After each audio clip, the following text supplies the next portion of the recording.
What is the price spectrum? It is the third part of your value proposition, something that I've talked a lot about on this channel, but I'm gonna go into detail about exactly what the price spectrum is. Stay tuned.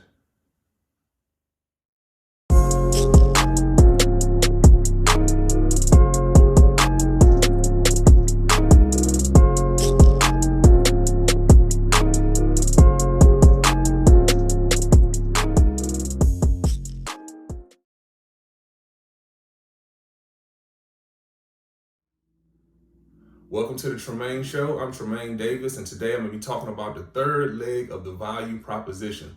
All right, I made a whole video on value proposition. If you haven't had a chance to check it out, please do. Or you can do your own research and just Google the term value proposition. If you own a business, or if you're a business owner, or somebody's even thinking about getting into business, the very first thing you need to decide or you need to start contemplating is your value proposition. If you have a problem with your business, you can't figure out why your business isn't working, or you're having some issues with your business, I guarantee you start with your value proposition. So what is the value proposition? It breaks down into three specific and distinct parts. All right, the three parts of the value proposition are: what is your customer, what problem you're solving for that customer, and what are you going to charge them? And what are you going to charge them, which is the third part of the value proposition, is not so much a number, but more a price spectrum. Are you going to be on the higher end of the price spectrum or the lower end of the price spectrum? It just has to give you a good idea of where you want to be placed as far as pricing your products and your services. So those three things literally make up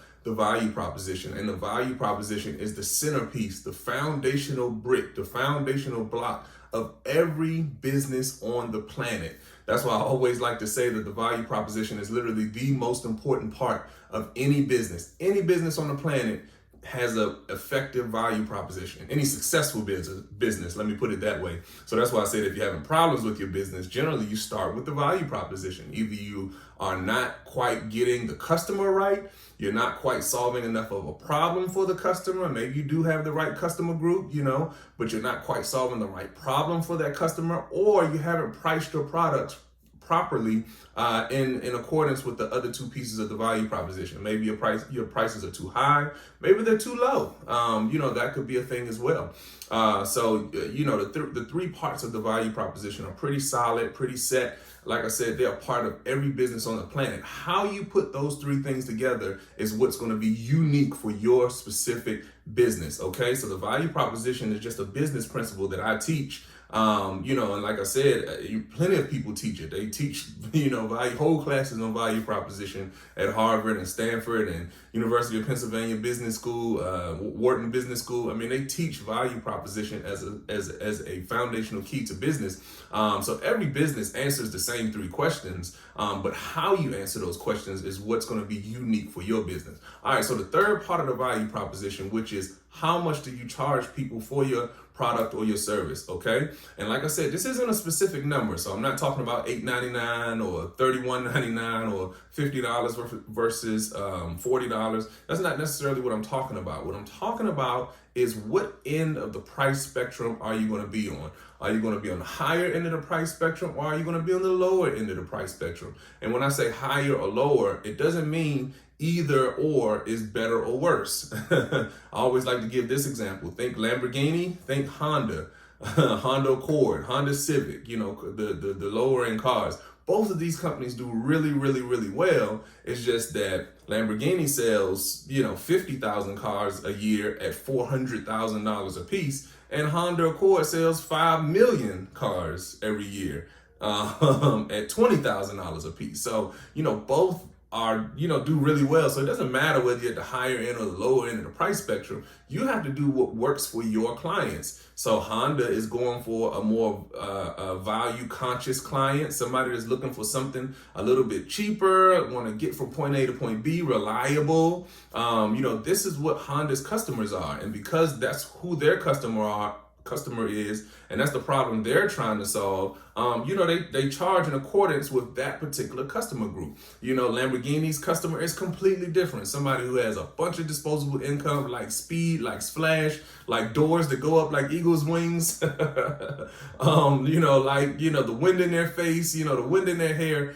These are the customers for Lamborghinis, and they charge $400,000 for each one of their cars in accordance with what they're trying to do with their particular clients. So like I said, the value proposition, it all has to go together to make sense for your particular business. All right. So don't think being at the higher end or the lower end of the price spectrum, like I said, which is the third part of your value proposition, makes a difference. It's really okay. So just look at the market that you're going into. If all of your competitors are priced in certain ranges, you have to figure out where you want to be. If you're a t-shirt business or t-shirt company, I know a lot of people who have side hustles and they're opening up t-shirt companies, and it's like, we're a streetwear brand. Okay, that's fine if you want to be a streetwear brand. We're a luxury streetwear brand. Okay, that's fine as well.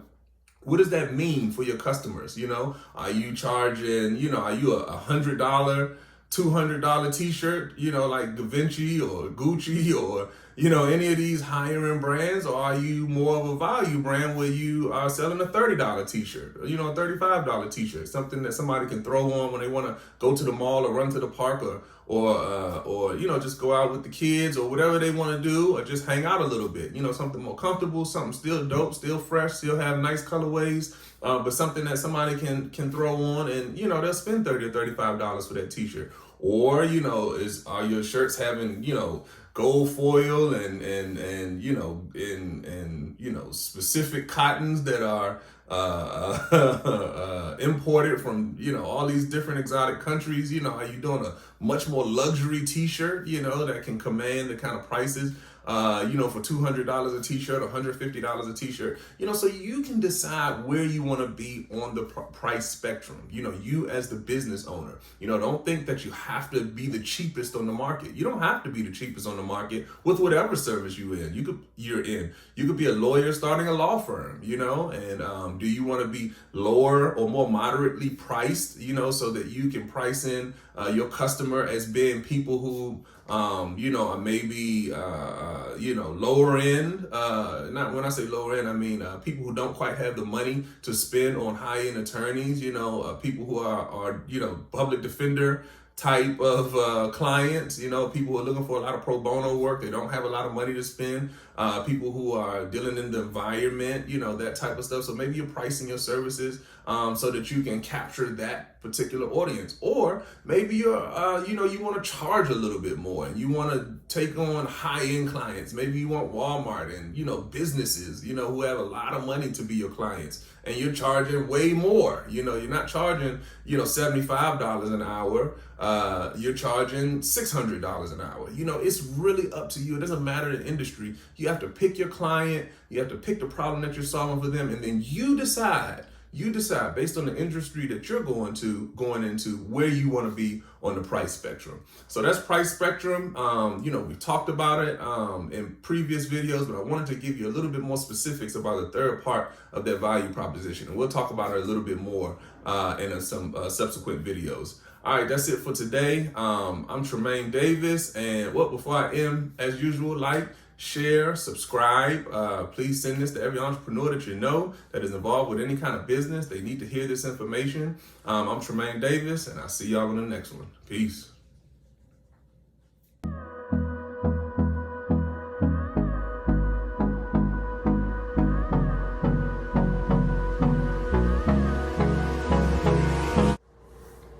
This video is brought to you by Davis & Davis Investments and Management, a full-service business solutions firm. So whether you need one-on-one business coaching or training, or whether you need business strategy development, or if you just need to learn how to shoot professional videos from your iPhone so you can move some of your content online, we've been helping businesses win for over 10 years. So click the link below, grab your free consultation to see if we're the right fit for you.